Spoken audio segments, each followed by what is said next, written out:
የነቢያትን እብደት የምናቆመው በነቢያት ትንቢት ነው። ምድሪቷን የወረረ ክፉ ትምህርት ተግባርን ያበላሸ፣ ቅንነትን ያጠፋ፣ ጽድቅን ያጠፋ፣ በትዳር ታማኝ ሰው እንዳይሆን ያደረጉ፣ እንደ ልባቸው የፋነኑ፣ ጠያቂ የሌለ ቢመስላቸው እግዚአብሔር ስለሌለ አይደለም።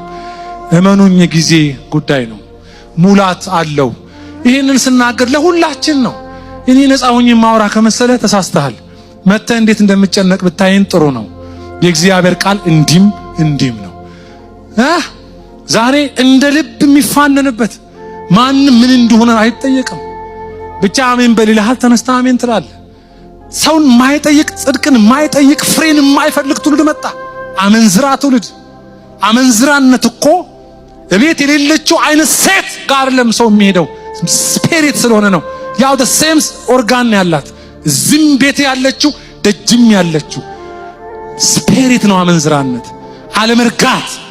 አየህ፣ ማይጠይቅ ሰው የምትፈልገውን አገኝ እንጂ እንደ ልብህ አንዱን እያስለቀሱ አንዱን የሚያስቅ ክፉ ልምምዶች፣ ነውር፣ ዘፈን፣ ፖርኖግራፊ ውስጥን የሚበላ የሚያከሳ፣ የተከሳ፣ የተበላ፣ የተያዘ፣ የተጨቆነ፣ ቀና ለማለት ያቃተው፣ ሰማይ የሚያስነካ ስብከት የሚሰማ፣ ጆሮ በትልልቅ ድምፅ የተሞላ ትልልቅ ትንቢት የሚሰማ፣ መሬት ሲመጣ ጎረቤቱን መውደድ የማይችል፣ ሁርፈኛውን የማይታረቅ፣ ፍሬ አልባ ከሆነ እመነኝ ቅዱሱ ገብቶበት አይደለም። እመኑኝ ፍሬ ሂደት እንደሆነ ባምንም ግን ፍሬ የማይገለጥበት ዛፍ አንድ ትውልድ እየመጣ እንዳለ ይሰማኝ። ጽድቅን ዲማንድ የሚያደርግ መንፈሳዊ ፍሬን የሚጠይቅ ከየት አመጣኸው የሚል እጃችሁን አንሱ።